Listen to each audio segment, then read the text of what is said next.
आप सेटल हो जाइए, बस 2 मिनट में शुरू करें। नमस्कार। राउत जी, सुप्रिया जी, आप सबका यहाँ मैं स्वागत करता हूँ। नमस्कार। We represent on this table the entire opposition that fought the last election in Maharashtra. And we want to bring to the notice of the people of India some information that we have found about the Maharashtra election. We've studied in detail the voter lists, the voting patterns, and we've had a team who is working on this now for some time. And there are many irregularities that we have found. I want to place on the table a few things that I think it is important for the country, especially the young people who defend democracy, believe in democracy, to see and understand. So I'd like to start, well, that's Ambedkar ji, who helped build the constitution of our country, and he says the electoral roll is a most fundamental thing in a democracy. It was of the utmost importance that elections should be freed from any kind of interference. The election machinery should be outside the control of the executive government. Now, this is really the question here. I'd like to give a little bit of a background. Election commissioners were chosen by a committee which included the Chief Justice, Leader of Opposition, Prime Minister. That was changed. It was changed by the government, by the Prime Minister. The Chief Justice was removed from that committee, and a BJP person was added to that committee. That's the first step. Second step, immediately before the Lok Sabha elections, election commissioner was removed. 2 new election commissioners were put in place. But this press conference is specifically about Maharashtra, and I'd like to give you some details about what we have found about the Maharashtra elections. And these are, of course, some questions to the Election Commission. Question number 1. In 5 years, between Vidhan Sabha 2019 and Lok Sabha 2024, 32 lakh voters were added on the electoral rolls of Maharashtra. However, in a period of 5 months, between Lok Sabha 2024, which these parties won, and Vidhan Sabha 2024, 39 lakh new voters were added in Maharashtra. Now the question is, why are more voters being added in 5 months after the Lok Sabha election than are being added in 5 years prior? Who are these 39 lakh people? To give an idea of what happened here, that is the equivalent of an Indian state. The state of Himachal Pradesh has an equivalent number of voters. That the voting population of Himachal Pradesh was added to the voting list of Maharashtra after Lok Sabha elections. Second point, very interesting point. Why were there more registered voters in Maharashtra than the entire voting population of Maharashtra? According to the government, the population of Maharashtra is 9.54 crores. According to the Election Commission, there are more voters in Maharashtra than there are people in Maharashtra. Now, this is an obvious anomaly, right? Somehow, voters have suddenly been created in Maharashtra. The government itself is saying our population is 9.54 crores. and the Election Commission has more voters than people in Maharashtra? It's the second question. And the third question, which is an example of many, many places, one of many, many places which we have found. The thing to understand is the number of voters who voted for these three parties has not reduced between Lok Sabha and Vidhan Sabha. We have got the same amount of votes. And here is an example. So the Congress vote in Lok Sabha 2024 is 1.36 lakh votes. In Vidhan Sabha, we get 1.34 lakhs, very close. 35,000 new voters are added. And BJP in Lok Sabha gets 1.9 lakh votes. And then in Vidhan Sabha, they get 1.75 lakh votes. And most of those voters that provided the BJP with their victory come from those 35,000 new voters who have been added. And this is not the case in only one constituency. It is the case in multiple constituencies. It is the case in Shiv Sena constituencies, Congress constituencies, NCP constituencies. Now, these are fundamental questions. And we have been saying to the Election Commission that we are finding anomalies. We need the voter list, names, addresses of the voters of Maharashtra. We need, yes, with photographs. We need the voter list of the Lok Sabha election. We need the voter list of the Vidhan Sabha election. Because we want to understand exactly who these new additional voters are. There is another factor in this, which we have also found, which we want to understand. There are many, many, many voters that have been deleted. Voters who are in one booth who have been transferred to another booth. Most of these voters come from Dalit communities, tribal communities, minority communities. Right? So we want to understand this. And we have made repeated requests to the Election Commission. They have not answered us. The leader of the opposition has said this in Parliament House. The Election Commission has not responded. Now, the only reason they would not respond is that there is something wrong with what they have done. I am not making any accusations. I am presenting data here clearly. And I'm asking the Election Commission again. The three major opposition parties of Maharashtra are asking you for the voter list of Lok Sabha and the voter list of Vidhan Sabha elections. It is your duty to provide transparency in the election. It is not our responsibility to provide transparency in the election. So it is important that now, after repeated requests from the entire opposition here, that the Election Commission hands over the voter list so we can take our investigation to its logical conclusion. I'd like to just say this in Hindi as well. Parliament house में मैंने अपने भाषण में कहा कि महाराष्ट्र के चुनाव में हमारी एनालिसिस के बाद वोटर लिस्ट पे कोई सवाल उठे हैं. मैं आज हिंदुस्तान के युवाओं को यह डेटा दिखाना चाहता हूं. सबसे पहला सवाल,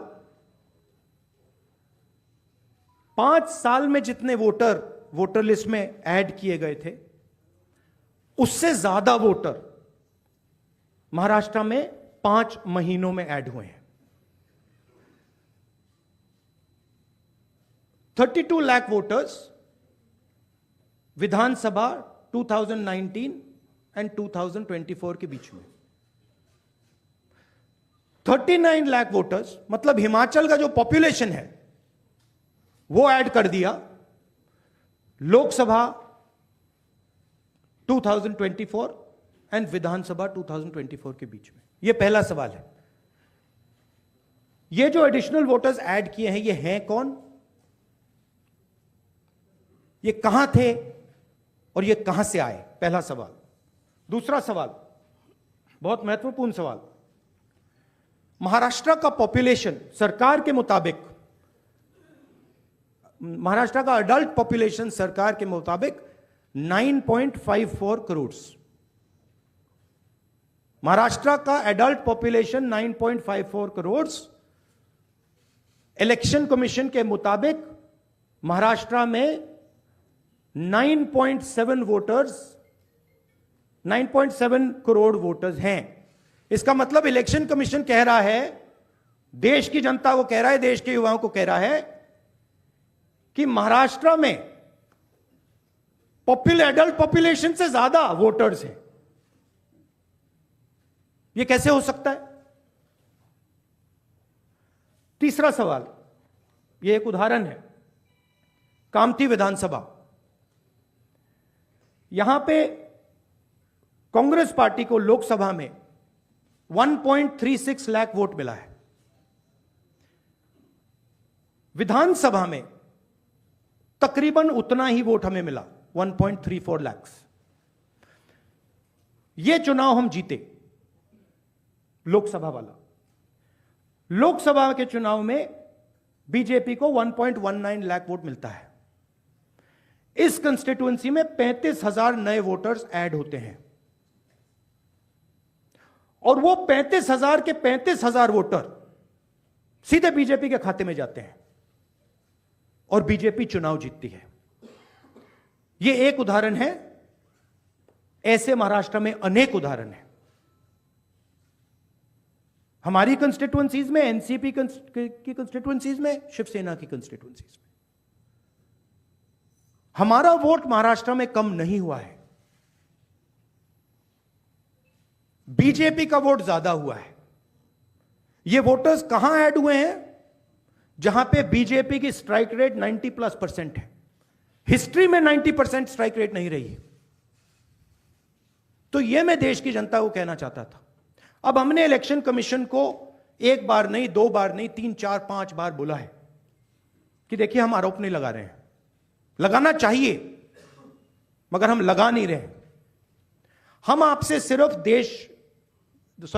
सिर्फ महाराष्ट्र की वोटर लिस्ट मांग रहे हैं, लोकसभा की final voter list, name, address, photograph. Vidhan Sabha की final voter list, name, address, photograph. आप ये लिस्ट हमें नहीं दे रहे हो।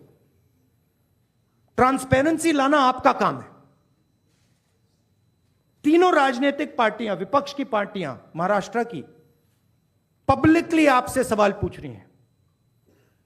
मैंने पार्लियामेंट में बोला, हमारे सब नेताओं ने बोला है, इलेक्शन कमीशन हमें लिस्ट नहीं दे रही। उनकी जिम्मेदारी बनती है कि जल्दी से जल्दी लोकसभा, विधानसभा महाराष्ट्र की लिस्ट वो NCP, Shiv Sena and Congress party को पकड़ा दें, क्योंकि हम इस मामले को आगे ले जाना चाहते हैं। हम इस इन्वेस्टिगेशन को एंड तक ले जाना चाहते हैं। धन्यवाद। अब सुप्रिया जी, आप बोलिए, आपको जाना है।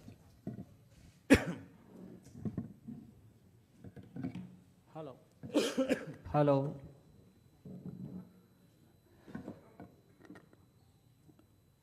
राहुल जी ने देश के सामने बहुत ही महत्वपूर्ण प्रश्न रखे हैं। अगर इस देश का चुनाव आयोग जिंदा है, उनका जमीर मरा नहीं है, तो जो प्रश्न राहुल जी ने चुनाव आयोग को पूछे हैं, उनका जवाब चुनाव आयोग ने देना चाहिए। लेकिन चुनाव आयोग उसके जवाब नहीं देगा, क्योंकि चुनाव आयोग भी जो सरकार बनी है वो सरकार की गुलामी कर रहे हैं। हमने बार बार महाराष्ट्र का चुनाव आयोग हो, दिल्ली का चुनाव आयोग हो, बार बार हमने वहाँ जाकर हमारा सर फोड़ दिया है, लेकिन वो मरा है। दूसरी बात, ये जो 39 लाख वोट कहाँ से आए और कहाँ जाएंगे? अब ये 39 लाख वोट बिहार में जाएंगे। अब वो फ्लोटिंग वोट्स है, वही नाम रहेंगे, वही आधार कार्ड रहेगा, सब कुछ यही है। वो वोटर्स घूमते रहते हैं, थोड़े दिल्ली में आए हैं, महाराष्ट्र पैटर्न वहाँ भी हमने देखा, कल हम दिन भर थे 2 दिन यहाँ। अब ये 39 लाख वोट जाएंगे बिहार में, फिर बिहार से जाएंगे यूपी में। ये एक नया पैटर्न यहाँ बन गया है और यही पैटर्न से ये लोग चुनाव लड़ते भी हैं और जीतते भी हैं। इसलिए आज जो सवाल हमने राहुल जी के नेतृत्व में खड़े किया है, देश के लिए बहुत गंभीर है। अगर इस देश में डेमोक्रेसी हमको जिंदा रखनी है, पार्लियामेंट, विधानसभाएं हमको सचमुच जिंदा रखनी है, तो ये सवाल का जवाब सिर्फ हम नहीं पूछेंगे, मीडिया ने पूछना चाहिए, लोगों में जागरूकता आनी चाहिए। हम तो लड़ने वाले लोग हैं, हम लड़ेंगे ही, लेकिन महाराष्ट्र की जो बात है, वो कैसे जीते और हम कैसे हारे, हमको हराया गया किस प्रकार से, ये मुद्दा राहुल जी ने देश के सामने लाया है। मैं बार बार चुनाव आयोग से अपील करूंगा कि आप उठिए, कफन निकालिए, आपके ऊपर जो कफन डाल दिया है सरकार ने, उठाकर आप ये सवालों का जवाब दीजिए। Thank you.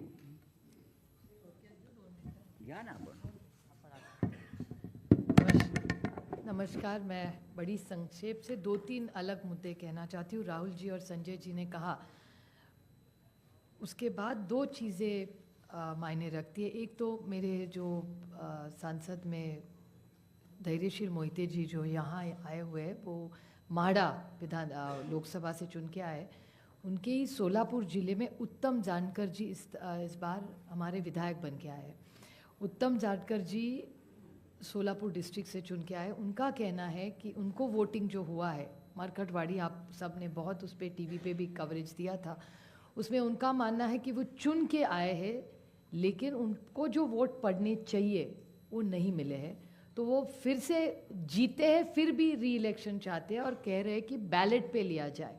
उन्होंने उनके गांव में, उन्हें पूरे निर्वाचन क्षेत्र में सब मान भी गए, लेकिन वहाँ पुलिस भेजी गई और पूरा प्रोसीजर रुकवाया गया। तो वो इतना हमारी सब मांग है वहाँ की, उत्तम जानकर जी और धैर्यशील मोहिते जी उनके एरिया में, कि बैलेट पे फिर से वोटिंग लाया जाए, मशीनें बंद की जाए। कि बहुत सारी ऐसी चीज़ें हैं, जब राज ठाकरे जी भी बोले हैं कि उनका जो एक कैंडिडेट था उसको खुद का भी वोट नहीं मिला है, ऐसा हो चुका है। ये सब डेटा आपके सबके सामने है। और दूसरी बड़ी बात, मैं इलेक्शन कमीशन वैसे तो बड़ी महत्वपूर्ण जगह है, लेकिन मैं बड़ी विनम्रता से कहना चाहती हूँ, हम और सेना बहुत वहाँ लड़े हैं। जिस तरह से हमारी पार्टी तोड़ी गई, जिस तरह से हमारे विधायक, हमारे एमपी, सांसद तोड़ा गया, पार्टी तोड़ी गई, हमारी लड़ाई आज भी शिवसेना की और एनसीपी की आज भी सुप्रीम कोर्ट में चल रही है। लेकिन और एक छोटी चीज़ उन्होंने की कि हमें जो सिंबल दिया गया और दूसरा सिंबल तुतारी वाजवणारा माणूस और तुतारी मराठी में, वो एक ही शब्द तुतारी तुतारी उन्होंने किया। और इसी सरकार के एक बड़े मंत्री है आज सरकार में, उन्होंने कहा था, जो आप सब ने मराठी चैनल्स ने दिखाया था, कि सातारा की सीट एनसीपी हार गई क्योंकि ये ट्रम्पेट और तुतारी थी, नहीं तो बीजेपी का वो सांसद हार जाता। ये सिर्फ मैं नहीं कह रही हूँ, इस सरकार के एक बड़े नेता कह रहे, जो मराठी चैनलों ने दिखाया, आज सरकार में है महाराष्ट्र में। और हम सब ने जब विधानसभा में मांग की कि आप तुतारी हटा दीजिए, बड़ा कन्फ्यूजन हो रहा है, हमारी 11 सीटें ऐसी है, इस कन्फ्यूजन में हम हार गए। तो हमारी विनती थी कि आप ये तुतारी हटाइए, तो बोले तुतारी हम ये सिंबल नहीं, हमने डेटा दिखाया कि कन्फ्यूजन हो रहा है ये सिंबल के कन्फ्यूजन में। फिर उन्होंने ट्रम्पेट नाम बदल लिया, लेकिन तुतारी वो रखी वैसी, क्योंकि जब बाहर वो जाता था वो देख रहा था तुतारी वाजवणारा माणूस तुतारी, हम उस तरह, उसी कारण हम सातारा की सीट हारे। और ये भी सत्ता पक्ष मान रहा है, रिकॉर्ड पे उन्होंने कहा है। तो ये कैसे चलेगा? ये वोटर्स लिस्ट है, ये मल्टी फैक्टर अटैक है। ये सिंबल का इशू है, फिर पार्टियां तोड़ने का इशू है, ये वोटर्स लिस्ट का इशू है, और कभी कभी मशीन, लोग नाराज़ होते हैं जब हम मशीन के बारे में कहते हैं, लेकिन बहुत सारे ऐसे लोग हम सबको मिलने आते हैं। तो ये मल्टी प्रोंग अटैक हो रहा है, और अगर एक सशक्त लोकतंत्र रखना हो तो फेयर इलेक्शन तो होना ही है। हारने का कोई दुख नहीं है, जीते हारे जनता तय करती है।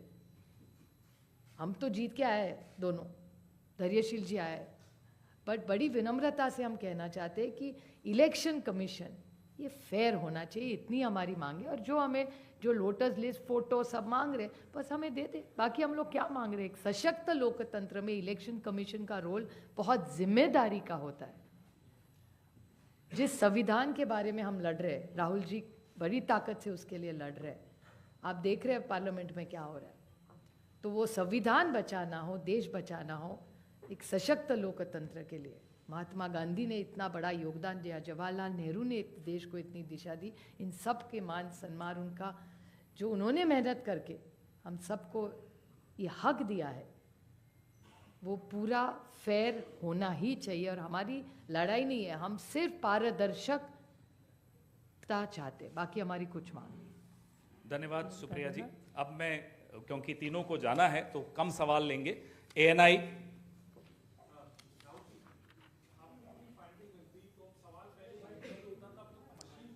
मशीनरी पे हो रहा है, अब तो सवाल पूरी मशीनरी पे हो रहा है। इसको आगे लेके कैसे जाएंगे, क्या रास्ता बचता है आप लोगों के पास?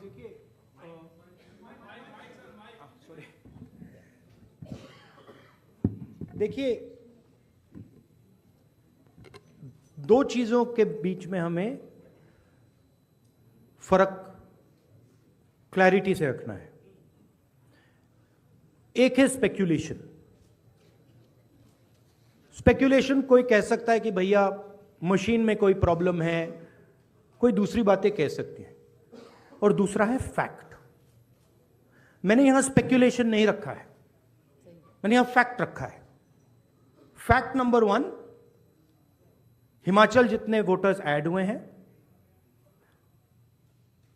कंस्टिट्युएंसीज में जहां ऐड हुए हैं वहां हमारा वोट एक है, बीजेपी का वोट बड़ा है। ऐड बीजेपी के कंस्टिट्युएंसीज में बीजेपी को, जहां बीजेपी जीती है वहां ऐड हुए हैं। और फाइनल फैक्ट, महाराष्ट्र से पॉपुलेशन से ज्यादा इलेक्शन कमीशन कह रहा है कि वोटर्स है। These are not speculations, these are facts, and this is not our data, this is election commission data, these are election commission numbers. अब हम कह रहे हैं कि अनोमली तो फैक्चुअल अनोमली है, और अगर आप चाहेंगे मैं आपको लिस्ट दे दूंगा और कंस्टिट्युएंसीज जहां ये हो रहा है, जहां क्लियरली वोट ऐड हुए, हमारे अलायंस की वही वोट है, एडिशनल वोट से बीजेपी जीत रही है। 90+% strike rate. What is the exact strike rate? 90% strike rate. Okay? These are facts. Now, Election Commission is the final authority. We are asking them. You are not going to be able to explain to us how there are more voters in Maharashtra than the population of Maharashtra. You cannot explain it.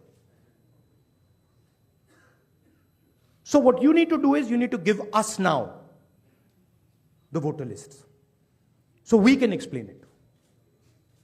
And I'm sure if they give us the voter list, we will have another press conference here where the answers to these questions will be available to you. And so that is why we are asking the Election Commission again and again. Our party has asked, their party has asked, multiple people have asked. Informally we have asked, formally we have asked. Every time the Election Commission says to us, nothing happens. And my concern is the strategy is to delay and destroy. Right? So the answer is Election Commission needs to give us this data. We are the opposition. And they need to give us this data as soon as possible. Next step, frankly, what can it be? The next step is we go to the judicial system. Right? Also, we don't actually understand the main issue here. This is actually a small piece of the puzzle. The big piece of the puzzle is voter deletion. We don't know how many voters have been deleted where. We know how many have been added, but we don't know how many have been deleted. We suspect the number of deleted voters is bigger than the number of added voters. We suspect. So, sir PTI, mic दीजिए. अरे, give the mic. So you are saying that despite raising this with the EC time and again, they are not responding. So do you think that also another way would be to go to the people and start a people's movement, or also could you approach the president about this? I mean, I just mentioned, I think the next step of this is going to be go to the judiciary. But look, it's surprising to me that the Election Commission is not ready to give us the voter list. It should be surprising to you, right? There should be no reason for them not to give us the voter list. To me, the only reason possible for them not immediately giving us the voter lists of both these elections is that there's something wrong, and they know it, right? Sanjay Mishra ji. Rahul ji, आपने और संजय जी ने कहा कि voter list election commission दे नहीं रहा है, और जिस तरह का उनका रवैया है शायद आपको मिले भी नहीं. क्या आप लोगों के पास जो लोकसभा चुनाव के दौरान वोटर लिस्ट मिली थी पार्टियों को, और विधानसभा चुनाव के दौरान जो पार्टियों को लिस्ट मिली थी, उस लिस्ट के आधार पर कहीं कोई कंक्लूजन पर आप हमें सेंट्रलाइज्ड लिस्ट नहीं मिलती है, हमें बिल्कुल डिसेंट्रलाइज्ड लिस्ट मिलती है. तो हमें सेंट्रलाइज्ड एक लिस्ट चाहिए और हमें फाइनल लिस्ट चाहिए जिस लिस्ट पे वोटिंग हुई है लोकसभा और विधानसभा की. बड़ा सिंपल सा है, 15 सेकंड में भी ये इलेक्शन कमीशन हमें ये दे सकती है, बट नहीं दे रही है. मौसमी.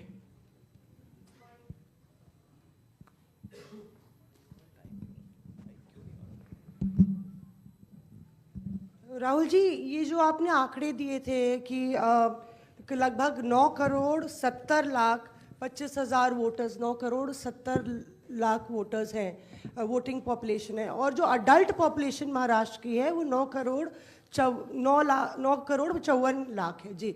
तो ये जो सेंसस क्योंकि 2011 में हुआ है, क्या हम लोग को इसकी सोर्स पता चल सकता, और क्या वो प्रोजेक्टेड पॉपुलेशन है 5 साल की अंदाजन निकाली गई है?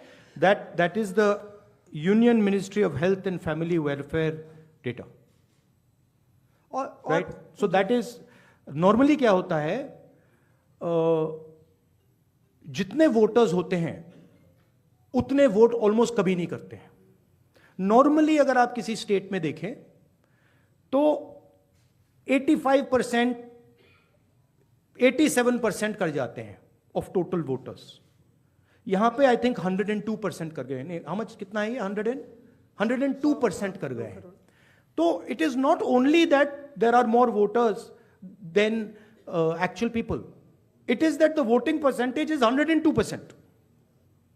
Right? The actual voting percentage of this should be 15% approximately. If you up states को aggregate करो तो it should be 15% less than 9.54. It is actually 102%. Right? So really it's way beyond the population. जी. और दूसरी जिक्र आपने किया था कि सीईसी का सिलेक्शन जो हो रहा है. I think one question is enough. Let's not, नहीं, वन लास्ट क्वेश्चन. जैनेंद्र जी. राहुल जी, आप चुनाव के बाद वोटर लिस्ट मांग रहे हैं, लेकिन जैसे जो मुख्य चुनाव आयुक्त हैं उन्होंने भी जो पिछली प्रेस कॉन्फ्रेंस में कहा था कि ये तो हर साल जो मान्यता प्राप्त दल हैं उनको वोटर लिस्ट दी जाती है. चुनाव से पहले, ठीक पहले जो फाइनल रोल होता है वो भी उम्मीदवारों को और पार्टियों को दिया जाता है. तो अगर दी जाती हैं तो फिर हमें दे क्यों नहीं रहे? हम मांग रहे हैं, अगर दी जाती हैं, if it is the norm to give it, तो दे दो. वो तो चुनाव के पहले ही आप लोगों को दिया गया होगा क्या? नहीं, मैंने वो बोला आपको, वो डिसेंट्रलाइज तरीके से लिस्ट मिलती है. वो एक एमएलए को अगर लिस्ट निकालनी होती है तो उसे polling booth by polling booth by polling booth जाना पड़ता है. उससे उस डेटा से हम काम नहीं कर सकते, हमें सेंट्रलाइज डेटा चाहिए, पूरी स्टेट का डेटा, और राइट? सर दिल्ली में जब नहीं, बट मान लो आप जो कह रहे हो सही है कि उन्होंने हमें लिस्ट दे रखी है, right? Fine, then why are they not just making it available to us? I'll add a small point. One second. Why are they not just making it available? हाँ देते हैं, आप मांग रहे हो, ले लो, वो दे क्यों नहीं रहे? Just one small point. नहीं, you were, हम साथ में थे अरविंद जी के साथ उस मांग में। और एक बात बताओ, महाराष्ट्र में जब हुआ था, अभी ऑनलाइन नाम बढ़ा सकते हैं आप। मेरे खुद के निर्वाचन क्षेत्र का मैं आपको उदाहरण दूं, मैं रोज मॉनिटर करती थी, क्योंकि आजकल ऑनलाइन करके collector has the final authority. तो लास्ट 3 दिन जब हम पूरे चुनाव प्रचार में सारे बिजी थे, यहाँ नंबर बढ़े थे। हमसे कह रहे हैं कि वो सही भी हो सकते हैं, लेकिन आजकल एक आधार कार्ड पे, अभी आप हमारे यहाँ लाडली बहन योजना में सारे गलत आधार कार्ड आ रहे हैं। ये मैं नहीं कह रही, प्रेस कह रहा है। आप ही ने तो दिखा, 5 लाख महिलाओं का नाम कम होता जा रहा है। See, what has happened is that this list is a dynamic list, and this list is constantly changing, and anyone can change it. The nice way to say it is that the Election Commission has lost control of the list. The bad way to say it is the Election Commission has manipulated the list.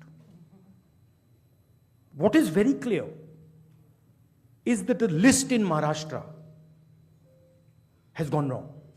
There's no doubt about that.